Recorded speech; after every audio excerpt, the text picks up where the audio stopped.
What's going on? Welcome back to Trending Stocks. Today is February the 27th. I want to give you a quick pre-market update, go over some of the hot movers and everything else that you need to know. But first, make sure to hit that thumbs up and subscribe. Always greatly appreciate that. With that said, let's get right to it. So there isn't any data similar to what I mentioned yesterday coming out that's going to disrupt the broader market. So today, and more so yesterday, was just linked to technicals. And then tomorrow going forward, that's where data is going to play a very big part. But right now, fear and greed index is at 75, still under the extreme greed component. So yeah, you're going to see the market naturally wanting to propel a lot of stocks higher. Futures are looking very much green, so things are looking good so far. And so like I said in yesterday's video, SOFI was participating at the UBS financial conference. It is up 2.11%, and I feel like a lot of attributing factors to that is that participation at that conference, and over and above that, just the technicals are looking fairly good because it did successfully get above 825, so a very big pivot point for it.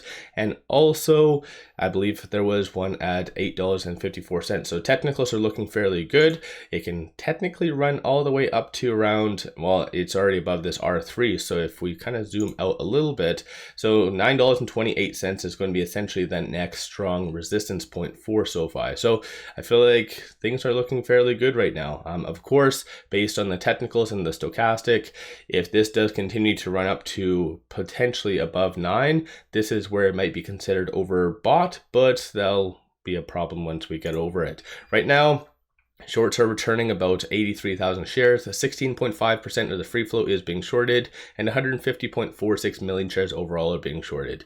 Moving on, I do cover Lucid under my other channel, Financial Journey. That is up 1.27%. Similar nature, technicals are starting to look fairly good for that company, but shorts are very doubtful. As you can kind of see, they are increasing 577,000 shares. 30.03% of the free float is being shorted, and 264.12 million shares overall are being shorted. If you are looking at trading this with it at $3.21, it is between this S1 and the pivot, so just watch for it to get above this 324. If not, it's just going to be range bound within here. But as I've done dedicated videos on Lucid, I do feel that it's just going to be trading within this range regardless. Moving on though, SoundHound. So this one's up 23.48%, and there has been no news. So this company has been very, very interesting. They do have their earnings, I believe, on Thursday. But aside from that, this company is going to be clearly having a new 52-week and all-time high, because previously the high was $5.95. And this is what the company does in case you are interested. Shorts are very doubtful because they are increasing 571,000 shares despite it being on the threshold list. 13.6% of the free floats being shorted, and 28.6 million shares overall are being shorted. So this company definitely is very interesting.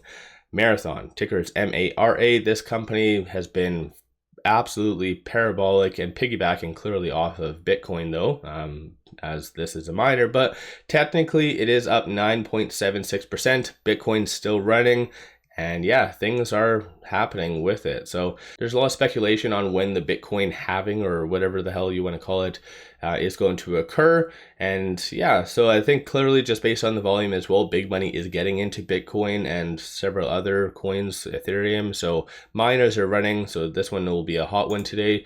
Shorts, I'll give you a quick update on that. They are returning about 252,000 shares, 19.29% of the free floats being shorted, and 45.5 million shares overall are being shorted, and cost of our average is 1.02%. This stock definitely is not a squeeze stock. In fact, I think all the stocks, with the exception of SoundHound that I've brought up so far, aren't squeeze stocks, because just the metrics behind it just doesn't justify it. If you are trading this though, with it currently at 32.07, it is trading between this R2 and this R3, so 29.51 is going to be a point to watch for, the support to hold, and then vice versa 35.07. So there's going to be a lot of volatility, very wide gap. So in reality, this could run up fairly high.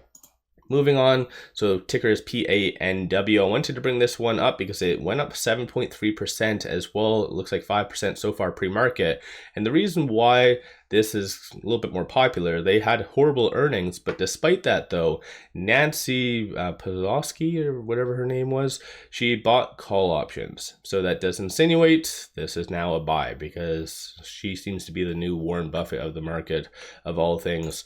And right now shorts are returning about 2,000 shares. 4.29% of the free float is being shorted. So this stock definitely is not a squeeze play by any means. But if you are looking at trading this with it currently at 317, it is between this pivot and this R1. So 303 is going to be the next strong support, and then 345 is going to be the next strong resistance. And then finally, Intuitive Machines, tickers LUNR. This one is going down a little bit further, down 18.82% pre-market. And as you can kind of tell, there has been no news, no SEC filings to really justify whether this downtrend of 34% yesterday or 20% this morning. So it is just pulling back. Maybe a little bit too much hype can push into it, and maybe Elon's at fault for that. I don't know. But right now shorts are increasing about 2,300 shares. 12.54% of the free float is being shorted. 1.86 million shares overall are being shorted. So this company definitely does have a relatively low float, which helped it to go up. And cost to borrow average is 295.71%. Utilization though is 91.46. So in reality, this stock could be interpreted as a squeeze play. Just the caveat is that you need a catalyst, a surprise positive catalyst to propel this higher. So you never know, could happen. Ducks need to line up perfectly in a row, because squeezes are relatively hard to predict. But right now it is at $5.18. So between this R2 and this R3, so 447 is going to be the next strong support, and then 520 is going to be the next strong resistance. Well, right now it's kind of flirting with it somewhat, so you just have to watch that point. Let me know your thoughts on these stocks. I know I did go through them relatively fast, but if you do have any general questions on anything that I do bring up, whether it be short related or just general data, let me know. Don't forget to hit that thumbs up and subscribe. Always greatly appreciate that.